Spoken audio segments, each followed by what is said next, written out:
In today's video, I'm going to teach you how to submit your verification documents in Payoneer's Verification Center. By the end, you'll know exactly where to go, what to upload, and how to submit everything correctly so your account can be verified without delays. First, log into your Payoneer account using your usual credentials.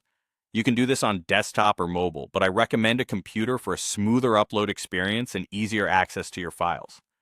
Once you're in, look to the top right corner for your profile icon.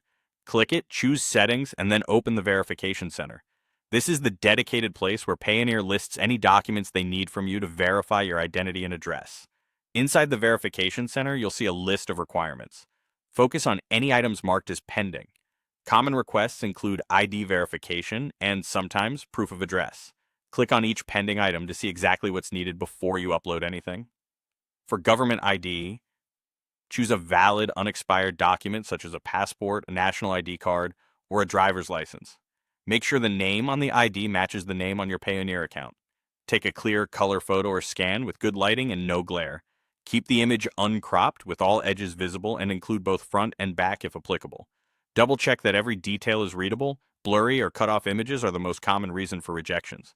If you're asked for proof of address, use a recent document issued within the last 3 months. Accepted examples include a utility bill for gas, water, or electricity, or a bank statement that shows your full name and the address registered in your Payoneer account. Screenshots or partial images aren't ideal. Use a full official statement or bill. Again, make sure the file is clear, complete, and legible. When you're ready, click the relevant requirement in the Verification Center, select your file, and upload it. Pay attention to any file format and size guidelines on the page. If you're uploading multiple pages or front and back, follow the prompts to add all required files. After you've uploaded everything, click the Submit button to send your documents for review. You should see the status update in the Verification Center, and you'll typically receive a notification once Payoneer has finished reviewing your submission. That's it. Log in, head to Settings, open the Verification Center, check what's pending, upload clear, valid documents, and submit. Follow these tips for clarity and accuracy, and you'll give your verification the best chance of being approved on the first try.